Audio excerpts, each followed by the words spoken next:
आज हम चैप्टर 4 की एक्सरसाइज 4.2 शुरू करने जा रहे हैं, जिसका फर्स्ट सम है कि आप समीकरणों को हल कीजिए, सॉल्व द इक्वेशंस। तो उसका डी पार्ट मैं आज आपको कराने जा रही हूँ। तो आपके सामने ये एक सिंपल इक्वेशन है, x + 6 is equal to 2, x = 6 बराबर 2। तो अब आप देख रहे हैं कि इस समीकरण में ये लेफ्ट साइड की टर्म्स हैं और ये राइट साइड की टर्म्स हैं। तो बच्चों, अब ये बीच में जो समता का साइन आप देख रहे हैं, बराबरी का साइन जिसे हम कहते हैं, समता का चिन्ह, साइन ऑफ इक्वलिटी, इसका मीनिंग ये है कि लेफ्ट हैंड साइड और राइट हैंड साइड दोनों इक्वल हैं, दोनों बराबर हैं। तो बच्चों, एक छोटा सा एग्जाम्पल आपको दे रही हूँ। आपने एक तराजू देखा होगा, उस तराजू में एक तरफ जितना वेट होता है, दूसरी तरफ यदि बराबर वेट रखा जाए तो ये दोनों ही पलड़े बराबर हो जाते हैं।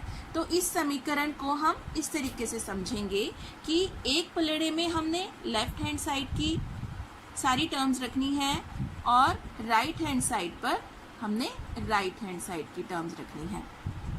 ठीक है बच्चों, और हमें ये कहा गया है कि लेफ्ट हैंड साइड और राइट हैंड साइड दोनों ही, दायां पक्ष और बायां पक्ष दोनों ही बराबर हैं, यानी कि ये दोनों पलड़े बराबर हैं।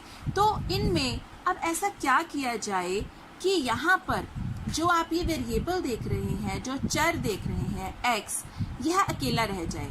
यदि अकेला रह जाता है तो दूसरे पलड़े में जो भी संख्या होगी वही उसका मान होगा और x उसी संख्या के बराबर होगा।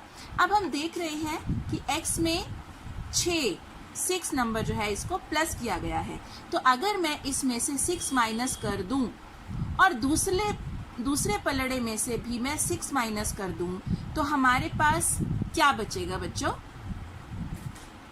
यहाँ पर बचेगा अकेला x और यहाँ पर बचेगा -4। ठीक है ना बच्चों, क्योंकि 6 माइनस का है और 2 प्लस का है। तो हमने पहले भी वीडियोस में देखा है कि जब हमें माइनस और प्लस की संख्याओं को सॉल्व करना होता है तो उसके लिए मैंने आपको एक बड़ा मजेदार तरीका बताया है कि प्लस की बॉल्स हैं हमारे पास 2 और माइनस की बॉल्स हैं हमारे पास 6। ठीक है बच्चों, तो अब हमने पेयर बना देने हैं। पेयर बनाने के बाद हमारे पास जो बॉल्स बच जाती हैं वो हैं 4 बॉल्स, और वो चारों ही कौन सी बॉल्स हैं बच्चों? माइनस की। तो इस प्रकार हमारे पास दोनों पलड़ों में जो संख्याएं बची वो है x इज इक्वल टू -4। तो इसका अर्थ ये हुआ बच्चों कि x का जो मान है, जो x की वैल्यू है, वह आई है -4। ठीक है बच्चों, तो यही हमारे समीकरण का हल होगा। तो इसे हम एक बार लिखकर भी देख लेते हैं कि हमें कैसे इसको पेपर में सॉल्व करना है। x + 6 is equal to 2। तो हमने दाएं और बाएं दोनों तरफ 6 घटाने पर x = 6 घटा 6 और दूसरी तरफ भी घटा 6। आप यहाँ ब्रैकेट में लिख भी सकते हैं, दोनों और 6 घटाने पर।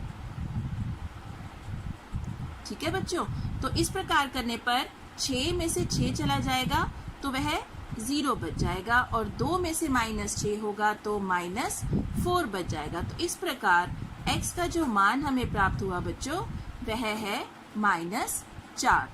इस प्रकार समीकरण को हल करने पर, इक्वेशन सॉल्व करने पर हमें x की जो वैल्यू है वह -4 मिली। इस प्रकार से हम किसी भी सिंपल इक्वेशन को सॉल्व करके उसके वेरिएबल की वैल्यू को प्राप्त कर सकते हैं।